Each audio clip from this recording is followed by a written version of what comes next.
အခုတွေ့နေရတာပေါ့နော်ဒီငုံအကောင်ပေါက်ခံနေပေါ့ဒါမှမပေါက်သေးဘူးပေါ့နော်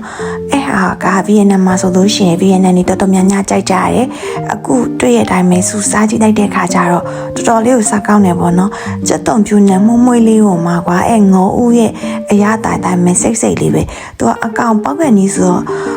နည်းနည်းလဲရတာပဲရှိရကွာဒါမဲ့တကယ်စားကောင်းတယ်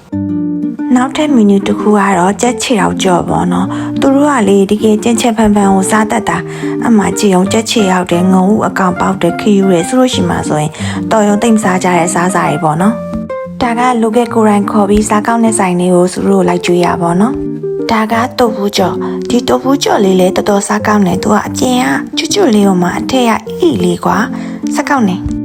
ဒီဟာကြတော့သူကဝက်သားကိုကြိတ်ပြီးပြန်ကြောထားဒါလေးလည်းအပေါ်ကကျွတ်လေးနဲ့အထက်ကဝက်သားရတာချိုးလေးနဲ့ပေါ့နော်ဒါလည်းတော်တော်လေးစားကောင်းတဲ့ထဲမှာပါတယ်သူတို့လန်ဆန်မြူကဗီယက်နမ်နေကဖော်ရလားမဖော်ရလားဆိုတာသူ့ကိုပဲကြည့်လိုက်အရန်ကိုပြုံးချိုးပြီးသူတို့အတွက်ပေါ့နော်သူကတကယ်ကိုဒီရောက်တဲ့ကအစားအရာလူလေးသိမရှိအောင်ကူညီပေးရပါတော့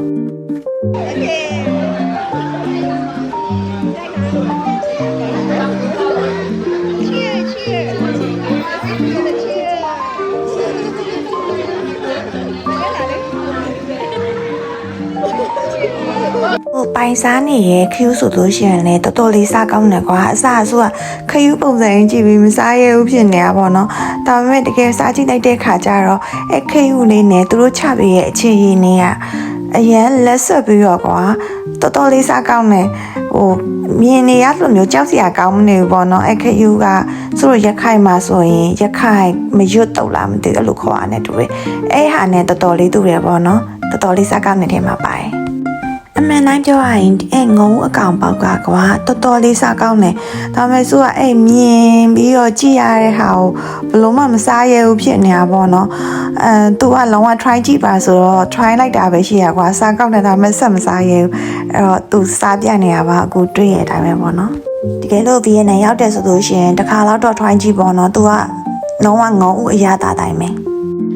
ဒါကလည်းလူကယ်ရေးအစားများကြရဲ့နောက်ထပ်တစ်ဆိုင်ပေါ့နော်ဒီဟာဆိုလဲကွာသူကကြာစီးနဲ့လောက်ထားတာပေါ့နော်ကြာစီးရဲ့တီးစုံနေရဲ့အခုအပေါ်ဆုံးမှာတွေ့ရတဲ့တော့ပင်းကကြောင့်ဒီကိုနဲ့ chip လေးရဲ့ပေါ့နော်အဲ့ဟာကိုနှုတ်စိမ်းလေးနဲ့ဆန်းစားရတာအရန်ကိုစားကောင်းတယ်ကွာ